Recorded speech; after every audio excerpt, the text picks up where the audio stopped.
ఇప్పుడే country delight యాప్ని download చేసుకోండి. Download the country delight app now. మీరు ఏం చేస్తున్నారు, ఏం చేయటం లేదు? ఏం చేయకూడదో తెలుసుకున్నాము, ఏం చేయాలో తెలుసుకున్నాం. అది గురువుల ద్వారా, పెద్దల ద్వారా, మా ఫాదర్ గారి ద్వారా, చూస్తున్న ప్రపంచం ద్వారా కొన్ని.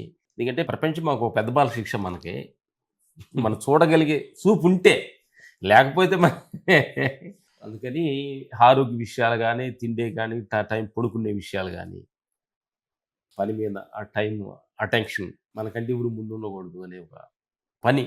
మనం ఏదైనా ఒక పని అనుకున్నామంటే దాని మీద ఫుల్ 100% ఎఫర్ట్ పెట్టడం. అన్నిటికీ ఆధారమైంది దేహం అని తెలుసుకున్నాం. అన్నిటికీ ఆధారమైంది మాట్లాడటానికి, చూడటానికి, సంసారానికి, సమాజానికి అగపడటానికి. ఏది అంటే మ్యారేజ్ చేసుకోవాలంటే దేహం కావాలి, జాబ్ చేయాలంటే దేహం కావాలి, మీరు ఇంటర్వ్యూ అడగాలంటే ఈ దేహం కావాలి. అన్నిటికీ మూలమైన ఈ దేహాని కోసం మనమే రష్ పెట్టిస్తున్నాం, మనం ఏమి ఇస్తున్నాం, ఏం మర్యాద ఇస్తున్నాం, దానికి ఏం టైం కేటాయిస్తున్నాం అనే దాని మీద ఆధారపడి ఉందని మీరు చెప్పేది. మీరు ఇప్పుడు ఇంత యంగ్గా కనిపించడానికి, ఆరోగ్యంగా ఉండడానికి కారణం Hmm. మీరు మీ దేహాన్ని గౌరవించటం. ముందు రెస్పెక్ట్ ఇవ్వాలి. ఎందుకంటే రెస్పెక్ట్ ఇస్ దేహం. మనం చేస్తున్న ఆయుధం మీద ఒక రెస్పెక్ట్ ఇవ్వాలి. పొద్దున్నే ఒక కారు తోలుతున్న డ్రైవర్ శుభ్రంగా చూసుకొని దానికి ఇంజిన్ ఆయిల్ ఉందా, బ్రేకింగ్ ఆయిల్ ఉందా, ఎంత నడుస్తుంది, ఎంత దూరం నడిచింది, హీట్ ఎక్కుతుందా, లేదా వాటర్ పోయాలని ప్రతి సెకండ్ డ్రైవర్ అలర్ట్గా ఉంటాడు. అలాగే ఈ దేహాన్ని మనం నడుపుకున్నప్పుడు దీన్ని ఎంతసేపు పడుకోబెట్టాము, దీన్ని ఏ ఆహారం తినిపించాము, దీన్ని ఎంతసేపు పని చేయించాము, పడుకునేటప్పుడు పని చేపిస్తున్నావా, పని చేసేటప్పుడు పడుకుంటుందా, ఇట్లా ఇంకో టైమింగ్స్ అనేది ఒకటి ఉంది దీనికి. దానికి కొంచెం మనం అలర్ట్గా కానీ మనం ఉండగలిగితే దీన్ని మనం చాలా పద్ధతిగా వాడుకోవచ్చు. ఉండన్నాళ్ళు మినిమం మనం ఉన్నంతకాలం ఆరోగ్యంగా, ఆనందంగా ఉండాలి అంటే ఈ శరీరం బాగుండాలి. ఈ శరీరం బాగుండాలంటే ఆ శరీరాన్ని ఎంత ఖర్చు పెట్టాలి అంత ఖర్చు పెట్టాలి, ఎంత గౌరవించాలి అంత గౌరవించాలి. అవి రెండు చేస్తేనే మనం ఆరోగ్యంగా. మేము ఒకరోజు సడన్ గా అంటే వెళ్ళి అక్కడ అబ్జర్వ్ చేస్తుంటాం. ఎయిర్పోర్ట్కి వెళ్ళాం మేము ఇద్దరం. వెళ్ళినప్పుడు ఆ చెకింగ్ బోర్డు దగ్గర ఒక బోర్డు పెట్టారు, scissor light not allowed, alcohol not allowed, అవును, కృష్ణాల సిగరెట్లు అంటే కత్తులు గిత్తులు ఆడడానికి బోర్డు పెట్టి అన్ని వేసారు. అప్పుడు మేము ఇద్దరం గమనించినాం, అంటే వాళ్ళకి ఏంటంటే ఎన్ని కారణం వల్ల తీసుకెళ్ళిన వాళ్ళతో ఆ బయటలో వాళ్ళైనా ఆపత జరిగి పెళ్లిటికి హానికరం జరుగుతుందని వాళ్ళు దాన్ని ముందని చెక్ చేసి బయట వేస్తున్నారు. అప్పుడు మన ఫ్లైట్ గురించి ఆలోచిస్తున్నాం అనమాట. ఈ దేహం ఫ్లైట్, ఆ ఫ్లైట్ నడవడానికి కోసం ఆయన అంత అలర్ట్గా ఉన్నారంటే అన్ని కోట్లు ఖర్చు పెట్టారు కాబట్టి ఇన్ని కోట్లు ఆలస్యమైన ఈ దేహం కోసం మనం ఇక్కడ బోర్డు పెట్టుకోవాల్సి వచ్చింది అనమాట. Alcohol not allowed, smoking not allowed, Pan Parag not allowed, బిడ్డెడ్ బిర్యానీ నాట్ అలౌడ్.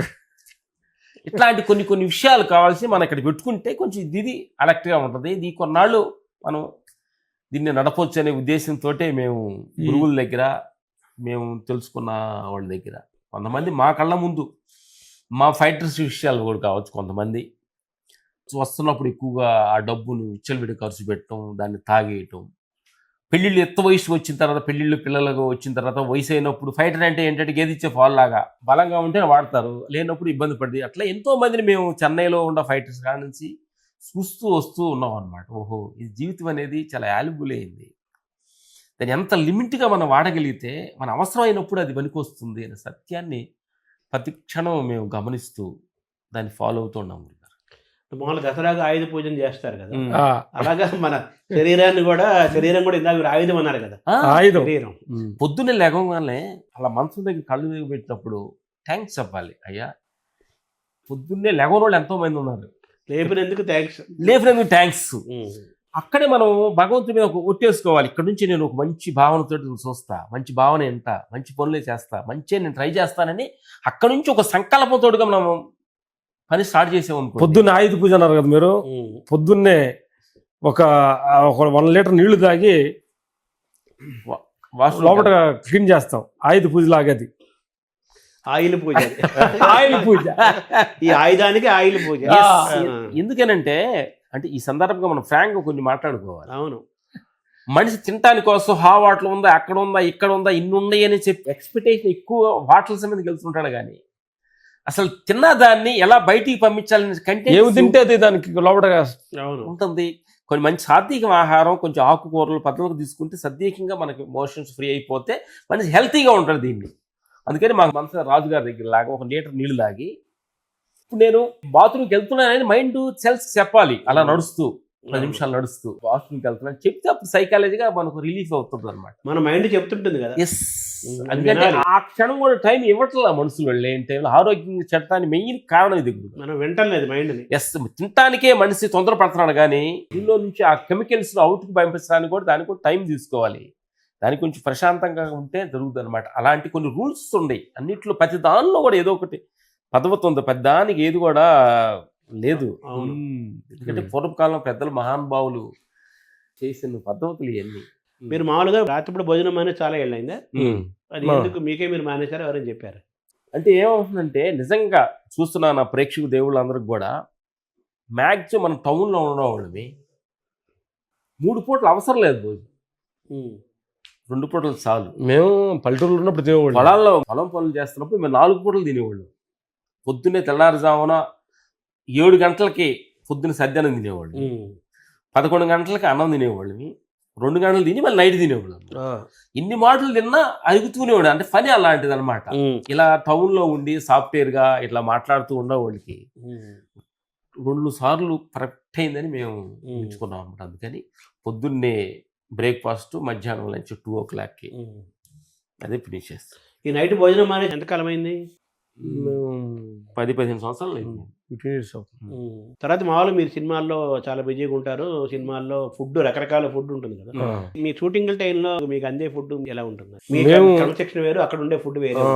మేము 15 years ముందు అన్ని తిన్నా కానీ ఒక 15 years 10 years అయిందా ఇంట్లో నుంచి మ్యాక్సిమం షూటింగ్ ఉంటే ఇంట్లో నుంచి తీసుకొస్తాము. లేదంటే మా డ్రైవర్కి మేము కినోవ రైస్, సిరుధాన్యాలు తీసుకెళ్ళి వాటి లోపల కొన్ని అన్ని కూరగాయలన్నీ కట్ చేసి రైస్ లో మొత్తం తిప్పేసి మిక్సింగ్ కినో రైస్ తీసుకొని పెట్టి అన్ని బాయిల్ చేసి అన్ని ఒక 10 రకాల కాయగూరలన్నీ కట్ చేసి ఆకుకూరలు కట్ చేసి దాంట్లో వేసి ఉడకబెట్టేస్తాం. మ్యాక్సిమం వైట్ రైస్ అనేది 15 సంవత్సరాల నుంచి వైట్ రైస్ అనేది రైస్ పెద్ద తినాం. డే టైం కూడా పగలపూట కూడా పగలపూట రెడ్ రైస్, బ్లాక్ రైస్, సిరుధాన్యాలు, లేకపోతే రాగి జావా, జొన్న అన్నం ఇవే ఎక్కువ తీసుకుంటాం. మీరు పండ్లు కూడా ఎక్కువ తింటారు కదా? పళ్ళు ఎక్కువ తీసుకుంటాం, ఫ్రూట్స్ ఎక్కువ తీసుకుంటాం, ఫ్రూట్స్ జ్యూస్ ఎక్కువ తీసుకుంటాం ఆకలి అయినప్పుడు. ఇంక ఈ మధ్యకాలం ఏంటంటే పొద్దున్నే క్యారెట్ జ్యూస్ కానీ, బీట్రూట్, సొరకాయ కానీ, మన తర్వాత బూడిద గుమ్మడి జ్యూస్ చాలా అద్భుతమైన ఆరోగ్యాన్ని ఇస్తుంది అన్నమాట.